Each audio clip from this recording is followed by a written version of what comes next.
13 मई 2022 को भारत ने जब गेहूं के एक्सपोर्ट पर बैन लगाया तो वर्ल्ड लेवल पर गेहूं की कीमतों में भारी उछाल देखा गया। ग्लोबल मार्केट जो रशिया यूक्रेन वॉर के कारण पहले से ही सफिशिएंट फूड सप्लाई करने में स्ट्रगल कर रहा था, उसकी दशा और भी बिगड़ गई। भारत के इस फैसले ने जहां वैश्विक बाजारों को हिलाकर रख दिया था, तो वहीं अमेरिका समेत अन्य देश भारत से गेहूं के एक्सपोर्ट पर बैन को हटाने की अपील करने लगे। लेकिन ये कहानी भारत द्वारा वीट एक्सपोर्ट को बैन करने और इससे वर्ल्ड लेवल पर पड़ने वाले इम्पैक्ट के बारे में नहीं है। ये कहानी है भारत के उस रोमांचक सफर की जिसने कभी भुखमरी से जूझ रहे देश को दुनिया का दूसरा सबसे बड़ा गेहूं उत्पादक देश बना दिया। एक समय ऐसा भी था जब भारत अमेरिका से बेहद घटिया किस्म का गेहूं खरीदने को मोहताज था। उस समय अमेरिका से आने वाले गेहूं की क्वालिटी इतनी खराब थी कि एक्सपर्ट्स इसे सुअरों के खाने के लायक भी नहीं समझते थे। लेकिन भारत ऐसे गेहूं के लिए भी अमेरिका पर निर्भर था, जो इतने खराब गेहूं को देने में भी धौंस दिखाता था। भारत के लिए हालात बुरे थे। देश की एक बड़ी आबादी अनाज की आपूर्ति से दूर थी। यही कारण था कि प्राइम मिनिस्टर लाल बहादुर शास्त्री को देशवासियों से हफ्ते में एक दिन का फास्ट रखने की अपील करनी पड़ी। एक तरफ भारत ऐसे हालातों से जूझ रहा था, तो दूसरी ओर इंटरनेशनल लेवल पर भी भारत कई उलझनों में फंसा हुआ था। एक और जहां भारत पाकिस्तानी घुसपैठियों से परेशान होकर पाकिस्तान के साथ युद्ध में उतरा हुआ था, तो वहीं दूसरी ओर अमेरिका की धमकियों ने परेशान कर रखा था। कभी अमेरिकी न्यूज़पेपर इंडियंस को हाथ में कटोरा लिए भिखारी की तरह दिखाते, तो कभी गेहूं से भरे शिप्स भारत भेजे ही नहीं जाते। लेकिन सोचने वाली बात यह है कि जब भारत इतने बुरे हालात से गुजर रहा था, तो भारत इससे उभरा कैसे? क्या था वो ग्रीन रेवोल्यूशन जिसने भारत की दशा को बदल कर रख दिया? कैसे कभी औरों पर अनाज के लिए मोहताज भारत दुनिया का दूसरा सबसे बड़ा वीट प्रोड्यूसर बन गया?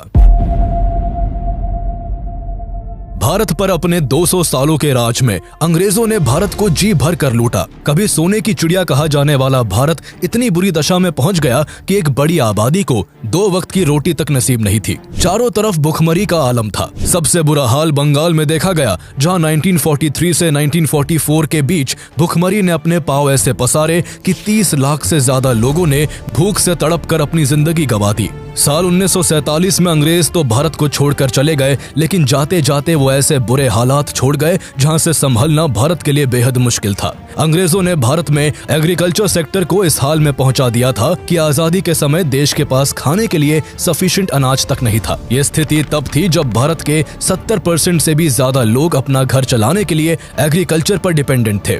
भारत का पूरा एग्रीकल्चर सेक्टर मॉनसून पर निर्भर करता था, और ऐसे में गवर्नमेंट के पास भी एग्रीकल्चर प्रोडक्शन बढ़ाने के लिए कोई ऐसा प्लान नहीं था जिससे अगले कुछ सालों में अनाज की कमी को पूरा किया जा सके। 1950 से 1951 के बीच भारत में केवल 5 करोड़ टन फूड ग्रेन्स का प्रोडक्शन हुआ, जो देश की 35 करोड़ की आबादी का पेट भरने के लिए सफिशिएंट नहीं था। प्राइम मिनिस्टर जवाहरलाल नेहरू भी स्थिति को समझते थे। उनका मानना था कि भूखे लोग एक महान देश का निर्माण नहीं कर सकते। इसलिए जब भारत में फर्स्ट 5 ईयर प्लान को लॉन्च किया गया, तो उसमें एग्रीकल्चर पर सबसे ज्यादा जोर दिया गया था। अंग्रेजों ने भारत को इस कदर लूटा था कि आजादी के समय इस सेक्टर का डेवलपमेंट रेट 0% पर आकर अटक गया था। भारत में उस समय इरिगेशन के रिसोर्सेज इतने कम थे कि केवल 10% एग्रीकल्चरल लैंड की ही इरिगेशन की जा सकती थी। इस परेशानी को दूर करने के लिए गवर्नमेंट ने कई डैम बनाकर किसानों को फर्टिलाइजर पर सब्सिडी देना शुरू किया। गवर्नमेंट के इस प्रयास का जल्दी ही फूड ग्रेन के प्रोडक्शन पर असर दिखा, और ग्रोथ रेट जो 0% पर आकर अटकी हुई थी, वो बढ़कर 3% हो गई। लेकिन स्थिति अब भी ऐसी नहीं थी कि देश की पूरी आबादी का पेट भरा जा सके। उस समय भारत हर सेक्टर में पिछड़ा हुआ था। अंग्रेजों ने एग्रीकल्चर के साथ साथ इंडस्ट्रियलाइजेशन में भी भारत को हाशिए पर धकेल दिया था। एक तरफ जहां इंडस्ट्रियलाइजेशन की वजह से वेस्टर्न कंट्रीज काफी तेजी से ग्रो कर रही थी, तो वहीं भारत में इंडस्ट्रीज नहीं के बराबर थी। भारत को डेवलप करने के लिए एग्रीकल्चर के साथ साथ इंडस्ट्रीज को भी डेवलप करना काफी जरूरी हो गया था। इसलिए नेक्स्ट 5 ईयर प्लान में गवर्नमेंट का मेन फोकस एग्रीकल्चर से हटकर इंडस्ट्रियलाइजेशन पर शिफ्ट हो गया। इससे एक बार फिर एग्रीकल्चर सेक्टर की ग्रोथ की रफ्तार रुक गई, और फूड ग्रेन की शॉर्टेज को दूर करने के लिए सरकार इसे बाहर के देशों से इंपोर्ट करने लगी। साल दर साल बीतते गए। इस बीच भारत ने धीरे धीरे ही सही अपनी सभी समस्याओं पर काम करना शुरू कर दिया था। लेकिन 1962 के इंडो चाइना वॉर ने भारत को भारी मुश्किल में डाल दिया। लगभग 1 महीने तक चले इस वॉर के परिणाम भारत के पक्ष में नहीं रहे। ऊपर से इस युद्ध में हुए खर्चों ने भारत को कई साल पीछे धकेल दिया। हालात बद से बदतर तब हो गए जब 2 साल बाद देश में भयंकर अकाल पड़ा, जिसने देश में भुखमरी की समस्या को इस कदर बढ़ा दिया कि 1/3 जनता को 2 वक्त का खाना जुटा पाना भी भी मुश्किल हो गया था। ऐसे बुरे हालातों के बीच 27 मई 1964 को प्राइम मिनिस्टर पंडित नेहरू की मौत हो गई। जवाहरलाल नेहरू की मौत के बाद लाल बहादुर शास्त्री देश के अगले प्रधानमंत्री बनते हैं। उन्होंने देश की जिम्मेदारियां संभाली ही थी कि अगले ही साल 1965 में पाकिस्तान ने भारत पर आक्रमण कर दिया। शास्त्री जी समझ नहीं पा रहे थे कि पहले वो भूखमरी की समस्या को सॉल्व करे या फिर सीमाओं के अंदर घुस आए पाकिस्तानी घुसपैठियों को उन्हीं की भाषा में जवाब दे। ऐसी स्थिति में शास्त्री जी ने पहले पाकिस्तानी घुसपैठियों को देश से बाहर निकालने का निर्णय लिया। उनके मजबूत इरादे और चट्टान जैसे साहस के सामने पाकिस्तान ने जल्द ही अपने घुटने टेक दिए। इस वॉर में भारत ने पाकिस्तान के 170 टैंक ध्वस्त कर दिए, जिसमें 97 अमेरिकी पैटर्न टैंक भी शामिल थे। उस समय अमेरिकन पैटर्न टैंक अनडिफीटेबल माने जाते थे, लेकिन भारत ने इन्हें बुरी तरह से तहस नहस कर दिया था। अपने टैंकों का ये हश्र देखकर अमेरिका बौखला गया। ये वही दौर था जब भारत मजबूरी में अमेरिका की PL-480 स्कीम के तहत उसके द्वारा एक्सपोर्ट किए जा रहे लाल गेहूं को खाने के लिए मजबूर था। इसी कारण अमेरिका भारत के साथ मनमानी भी किया करता था। युद्ध के बीच ही अमेरिकन प्रेसिडेंट लिंडन जॉनसन ने शास्त्री जी को धमकी देते हुए कहा कि अगर भारत ने युद्ध नहीं रोका तो अमेरिका भारत को गेहूं भेजना बंद कर देगा। शास्त्री जी ने इस धमकी का सीधा जवाब देते हुए कहा कि अमेरिका चाहे गेहूं देना बंद कर दे, लेकिन भारत हर हमले का मुंह तोड़ जवाब देता रहेगा। भारत भले ही पाकिस्तान से इस युद्ध में जीत गया था, लेकिन इस वॉर के कारण भारत को कुछ नुकसान भी झेलना पड़ा। इस युद्ध के चलते देश महीनों तक बंद की स्थिति में रहा। 3 सालों के भीतर ही 2 वॉर्स में शामिल होने से डेवलपमेंट के कामों में खलल पड़ा हुआ था। फूड ग्रेन की कमी जस की तस बनी हुई थी और अमेरिका भी गेहूं देने में आनाकानी कर भारत को दबाने की कोशिश करता रहा। लेकिन लाल बहादुर शास्त्री अमेरिका के सामने गिड़गिड़ाना नहीं चाहते थे। शास्त्री जी एक साहसिक और रणनीतिकार नेता थे, जिन्हें न केवल अमेरिका जैसे देश को सही जवाब देना आता था, बल्कि वो देशवासियों के हित के बारे में भी सही समझ रखते थे। उनकी नजर में देश के लिए सबसे बड़ा योगदान सीमा पर खड़े जवान और खेतों में फसल उगाते किसानों का था। ये वही थे जिन्होंने अमेरिका की इन धमकियों के बाद अक्टूबर 1965 में विजयदशमी के दिन दिल्ली के रामलीला मैदान में जय जवान जय किसान का नारा दिया था, जहां उन्होंने इस नारे से किसानों का हौसला बढ़ाते हुए उन्हें और मेहनत करने के लिए मोटिवेट किया। तो वही उन्होंने लोगों से हफ्ते में 1 दिन फास्ट रखने की अपील करते हुए कहा कि पेट पर रस्सी बांधो, साग सब्जी ज्यादा खाओ, लेकिन देश को किसी के आगे झुकने मत दो। फार्मर्स और एग्रीकल्चरल साइंटिस्ट के कलेक्टिव कंट्रीब्यूशन से 1 दशक बाद ही भारत अनाज को लेकर सेल्फ सफिशिएंट हो गया और हर वक्त धौंस जमाने वाले अमेरिका से वीट लेना हमेशा के लिए बंद कर दिया। लेकिन भारत सेल्फ डिपेंडेंट कैसे बना? ये जानने से पहले हमें ये जानना होगा कि आखिर क्या थी वो अमेरिका की PL-480 स्कीम, जिसके तहत गेहूं भारत में इंपोर्ट होता था और जिसके बलबूते अमेरिका भारत को आंख दिखाता था। 1954 में American president Dwight D Eisenhower ने फूड डेफिसिट और हंगर का सामना कर रहे दुनिया के कई देशों के लिए पब्लिक लॉ 480 प्रोग्राम लॉन्च किया था, जिसे PL-480 के नाम से जाना जाता है। इस प्रोग्राम के तहत अमेरिका ने अपने यहाँ के एक्स्ट्रा फूड प्रोडक्ट्स को कम प्राइस में जरूरतमंद देशों में भेजना शुरू किया, जिसमें भारत भी शामिल था। इसके सहारे अमेरिका अपनी इमेज दुनिया के सामने एक पीसफुल और हेल्पफुल कंट्री की बनाना चाहता था। भारत में उस समय अनाज की भारी कमी थी। एक बड़ी वंचित आबादी तक गेहूं पहुंचाने के लिए भारत को भारी सहायता की सख्त जरूरत थी। इसी सिलसिले में 1959 में ड्वाइट डी आइजनहावर भारत आए और प्राइम मिनिस्टर पंडित नेहरू से मुलाकात की, जिसके तहत अमेरिका ने भारत को हर संभव फूड ग्रेन प्रोवाइड करने और इसका पेमेंट इंडियन रुपीस में ही रखने का भरोसा दिलाया। इसके बाद 1954 में भारत और अमेरिका के बीच हुए PL-480 समझौते के तहत आ रहे गेहूं की मात्रा को मई 1960 में 4 साल के लिए बढ़ा दिया गया, जिसके बाद ये खरीद 1960 के साल में 4 गुना तक बढ़ गई। अमेरिका ने इस प्रोग्राम को फूड फॉर पीस का भी नाम दे रखा था, जिसके जरिए अमेरिका खुद को ऐसे पोर्ट्रे करता जैसे कि वो ये सब कुछ मुफ्त में बांट रहा था, जबकि असल में ये एक व्यापार था जिसमें वो एक एक दाने का भुगतान ले रहा था। लेकिन अमेरिका की लाख मनमानियों के बाद भी उससे गेहूं लेना भारत की मजबूरी थी। आजादी के बाद से ही मॉनसून भारत का साथ नहीं दे रहा था, जिससे कुछ सालों में भारत के अंदर वीट प्रोडक्शन में भारी गिरावट आ गई थी। इसलिए भारत अमेरिका की PL-480 स्कीम पर काफी निर्भर था, जिसके तहत अगस्त 1956 से नवंबर 1959 के बीच भारत ने करीब 10.5 मिलियन मेट्रिक टन का अनाज अमेरिका से खरीदा। इस तरह देश का गुजारा चलता रहा। लेकिन इसी बीच 1964 में भारत में भयंकर सूखा पड़ा, जिससे किसानों की हालत और भी खराब हो गई थी। इसलिए कम पैदावार की कमी को पूरा करने के लिए भारत को अमेरिका के साथ साथ कनाडा और ऑस्ट्रेलिया से भी वीट को इंपोर्ट करना पड़ा। देश में वीट प्रोडक्शन इतनी बुरी तरह से डिक्लाइन हुआ था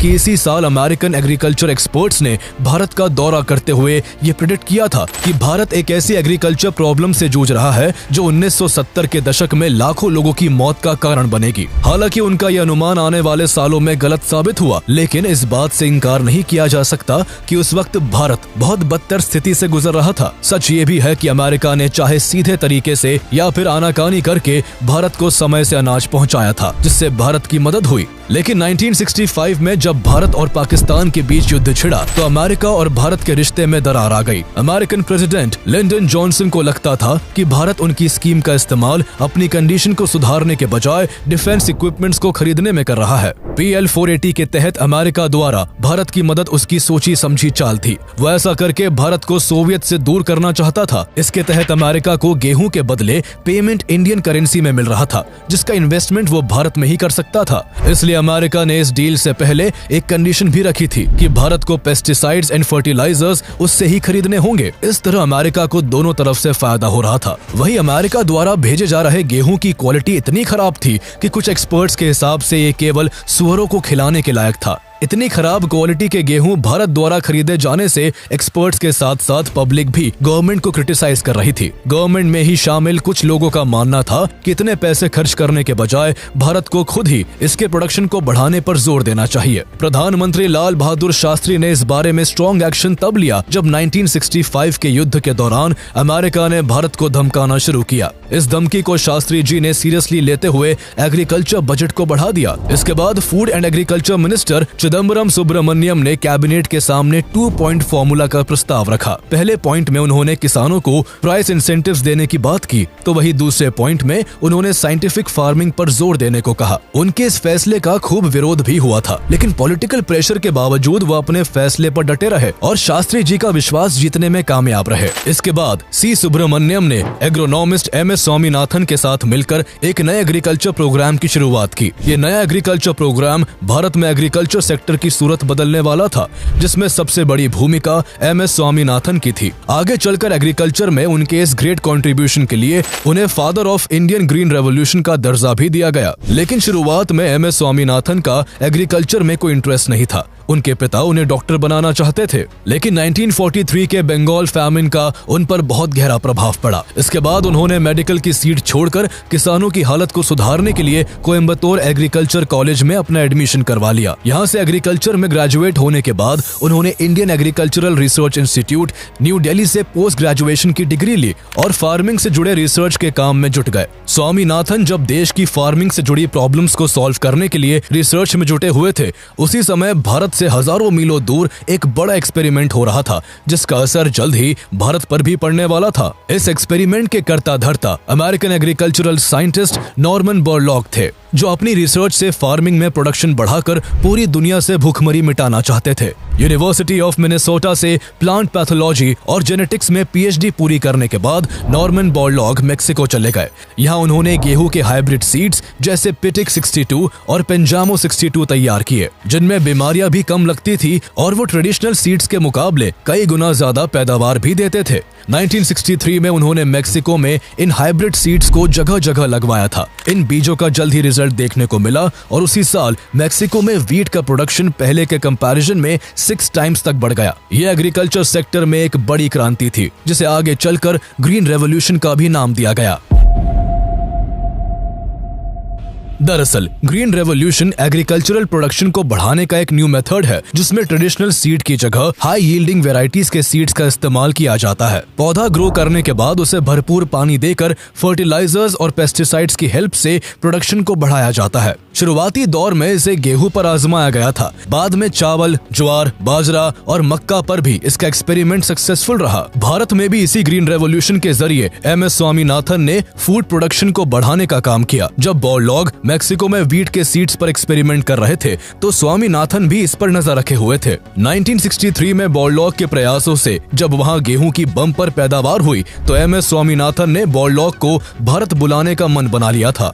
हालांकि MS स्वामीनाथन इससे पहले भी कई बार बॉरलॉग से इन सीड्स की मांग कर चुके थे, लेकिन बॉरलॉग खुद पहले भारत आकर यहाँ के एनवायरनमेंट और सॉइल को परखना चाहते थे। मार्च 1963 में बॉरलॉग भारत आते हैं और उत्तर भारत के कई राज्यों का दौरा कर नए किस्म के गेहूं का परीक्षण करते हैं। उन्होंने अपनी रिसर्च के बाद अनुमान लगाया कि ये नया वीट भारत में भी 4 से 5 टन पर हेक्टेयर पैदावार दे सकता है, जबकि भारत का ट्रेडिशनल सीड केवल 2 से 3 टन पर हेक्टेयर ही पैदावार देता था। उस समय C. Subramaniam food and agriculture minister थे, जिन्होंने स्वामीनाथन के उन सभी एफर्ट्स को फुल्ली सपोर्ट किया जिनसे ज्यादा प्रोडक्शन वाली सभी फसलों का भारत में विस्तार हो सकता था। किसान रिस्क लेने के लिए तैयार नहीं थे, इसलिए उन्होंने दिल्ली में अपने घर के आगे गेहूं की खेती कर साबित किया कि न्यू सीड्स इंडियन एग्रीकल्चर में रेवोल्यूशन ला सकते हैं। सुब्रमण्यम को प्राइम मिनिस्टर शास्त्री जी का भी पूरा सपोर्ट मिला। उन्होंने स्वामीनाथन और सुब्रमण्यम द्वारा मेक्सिको से गेहूं के नए बीज मंगवाने के प्रपोजल को भी मान लिया।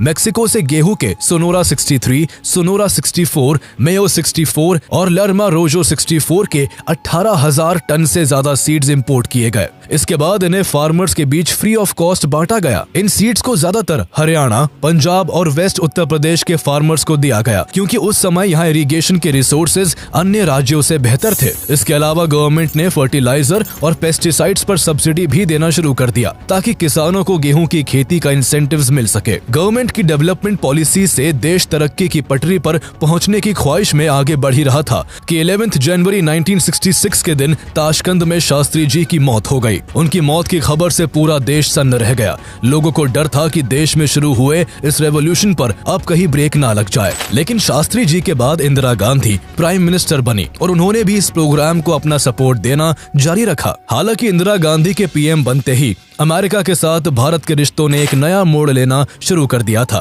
प्राइम मिनिस्टर बनने के बाद जब वो 1966 में अमेरिका गई तब अमेरिकन प्रेसिडेंट लिंडन जॉनसन उनसे बेहद प्रभावित हुए थे। उन्होंने भारत को मदद करने का भरोसा दिया था। उसी टूर के दौरान इंदिरा गांधी के वेलकम के लिए व्हाइट हाउस में एक पार्टी रखवाई गई थी। इस पार्टी में जॉनसन इंदिरा गांधी के साथ डांस करना चाहते थे, लेकिन इंदिरा गांधी ने ऐसा करने से साफ मना कर दिया था, जिससे जॉनसन बेहद नाराज हो गए थे। ये वही वक्त था जब वियतनाम वॉर चल रहा था। जॉनसन चाहते थे कि इस मसले में भारत अमेरिका का सपोर्ट करे, लेकिन भारत लौटने के बाद इंदिरा गांधी ने इसका उल्टा करते हुए अमेरिका का ही विरोध किया। इससे जॉनसन इंदिरा गांधी से चिढ़ गए और भारत को PL 480 के तहत मिलने वाले गेहूं में देरी की जाने लगी। कई बार सब कुछ तैयार होने के बाद भी गेहूं से भरे शिप्स को लास्ट मोमेंट तक भारत नहीं भेजा जाता। उसकी अनाज देने में शर्तें और आनाकानी बढ़ती ही जा रही थी। ये सब जॉनसन का किया धरा था और इंदिरा गांधी भी जॉनसन के पैतरों को अच्छी तरह से समझती थी, लेकिन वो चाहकर भी कुछ कर पाने में असमर्थ थी। इसलिए वो चुपचाप भारत में अच्छी पैदावार होने का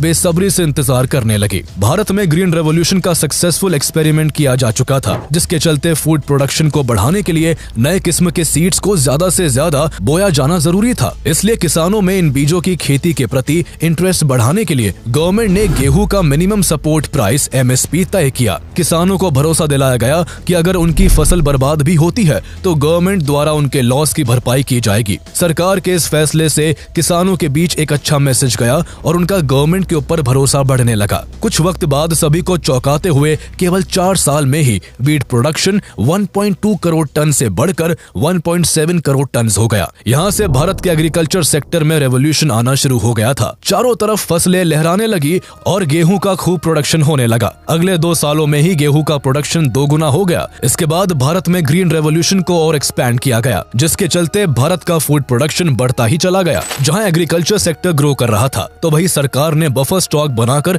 फूड ग्रेन्स को प्रोटेक्ट करना शुरू कर दिया, ताकि खराब मॉनसून के कारण फसलें ठीक से ना हो पाने पर देश फूड प्रोडक्शन की कमी से ना जूझे और बाहरी मदद पर निर्भर ना रहना पड़े। कंसिस्टेंट अवेलेबिलिटी के अलावा बफर स्टॉक का पर्पस प्राइसेस को स्टेबल रखते हुए मार्केट अनसर्टेनिटीज को कम करने के लिए भी होता है। इसी मोटिव के साथ 1970 में 1 करोड़ टन कैपेसिटी का बफर स्टॉक बनाया गया। 1970-71 के दौरान ग्रीन रेवोल्यूशन के कारण ही एग्रीकल्चर प्रोडक्शन बढ़कर 10.84 करोड़ टन हो गया था। इसके बाद इसमें और तेजी लाने के लिए इंदिरा गांधी के रिकमेंडेशन पर 4th 5 ईयर प्लान एग्रीकल्चर पर फोकस रहा और उसमें एग्रीकल्चर के लिए हायर फाइनेंशियल एलोकेशन की बात की गई। आगे के कुछ सालों में एग्रीकल्चर सेक्टर में कमाल की प्रोग्रेस देखी गई, जहां पंजाब, हरियाणा और पश्चिमी उत्तर प्रदेश में नए गेहूं की खेती का एक्सपेरिमेंट कामयाब रहा, तो वही तमिलनाडु और आंध्र प्रदेश में धान की खेती का प्रयोग किया गया था, जो बेहद सफल रहा। इसका नतीजा ये हुआ कि आज तक ये स्टेट्स फूड प्रोडक्शन के मामले में भारत के सबसे बड़े प्रोड्यूसर्स बने हुए हैं। ग्रीन रेवोल्यूशन ने भारत की जमीन को फिर से फसलों से भर दिया था और भारत में लगभग भूखमरी की समस्या मिट चुकी थी। लेकिन इंदिरा गांधी के सामने साल 1971 में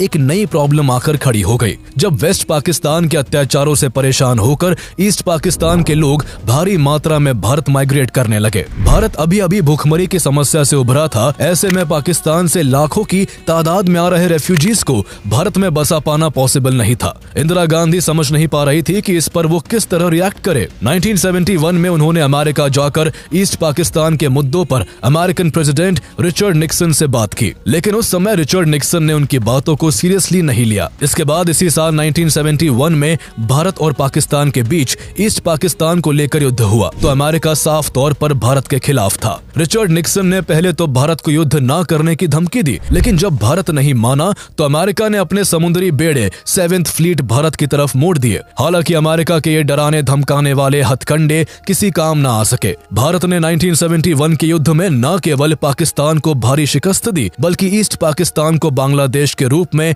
इंडिपेंडेंट देश भी बना दिया। इसके बाद निक्सन ने एक बार फिर PL 480 के तहत मिलने वाले अनाज को लेकर धमकाना शुरू किया, लेकिन भारत अब बदल चुका था। अब भारत उस स्थिति से कहीं ऊपर था जो अमेरिका की धमकियों से चिंतित होता। इसके अलावा प्रधानमंत्री इंदिरा गांधी एक ऐसी साहसिक महिला थी जिन्हें अपना स्वाभिमान बहुत प्यारा था। उस समय तक भारत में अनाज का प्रोडक्शन भी इतना बढ़ चुका था कि देश की पूरी आबादी का पेट भरा जा सके। 1971 में भारत में फिर से बम्पर पैदावार हुई, जिसने भारत के आत्मनिर्भर होने के हौसले को और भी मजबूत कर दिया।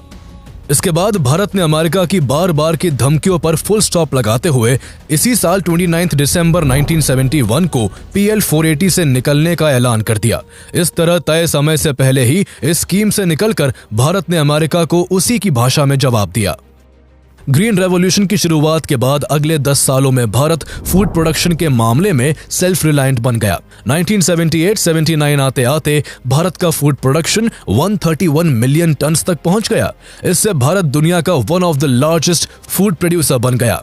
जैसे जैसे भारत फूड प्रोडक्ट्स का इंपोर्ट बंद करता गया, किसानों की स्थिति भी सुधरती चली गई। देखते देखते ऐसा भी समय आया कि कभी फूड डेफिसिट में रहने वाला भारत ग्रीन रेवोल्यूशन के बाद अपनी पूरी आबादी का पेट भरने के साथ साथ हर साल दूसरे देशों को भी फूड एक्सपोर्ट करने लगा। इस ग्रीन रेवोल्यूशन के बदौलत ही आज भारत दुनिया की दूसरी सबसे बड़ी व्हीट प्रोड्यूसिंग कंट्री है। लेकिन जैसे सिक्के के दो पहलू होते हैं, उसी प्रकार इसके कई नेगेटिव इम्पैक्ट देखने को मिले।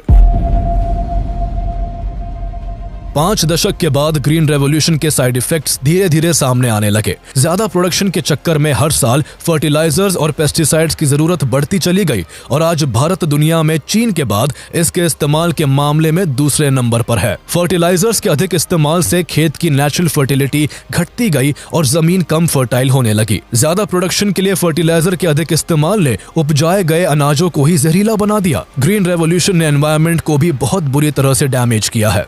इसके अलावा ग्रीन रेवोल्यूशन से गेहूं, चावल और मक्का का प्रोडक्शन काफी बढ़ गया था, इसलिए किसानों ने इन तीनों की खेती करने पर ज्यादा जोर दिया, जिससे दलहन और तिलहन जैसे ग्रेन पर किसान फोकस ही नहीं कर पाए। पंजाब, हरियाणा और पश्चिमी उत्तर प्रदेश की पूरी खेती केवल गेहूं और धान पर निर्भर हो गई। धान जैसी फसलों के लिए ज्यादा पानी की जरूरत होती है। बहुत ज्यादा धान की खेती की वजह से इन इलाकों का ग्राउंड वाटर लेवल काफी नीचे चला गया और इसने इन स्टेट्स में एक गंभीर वाटर क्राइसिस को बढ़ाने का काम किया। आज सिचुएशन ये है कि गवर्नमेंट ऑर्गेनिक फार्मिंग को बढ़ावा देने के लिए मजबूर हो चुकी है। ग्रीन रेवोल्यूशन से फूड प्रोडक्शन में भारी ग्रोथ जरूर देखी गई, लेकिन इससे छोटे किसानों को कोई खास फायदा नहीं हुआ। बाद में MS स्वामीनाथन ने भी इससे होने वाली इन दिक्कतों को एक्सेप्ट किया। हालांकि ग्रीन रेवोल्यूशन से भारत के एग्रीकल्चर सेक्टर की स्थिति में जो सुधार आया, उससे इनकार नहीं किया जा सकता है।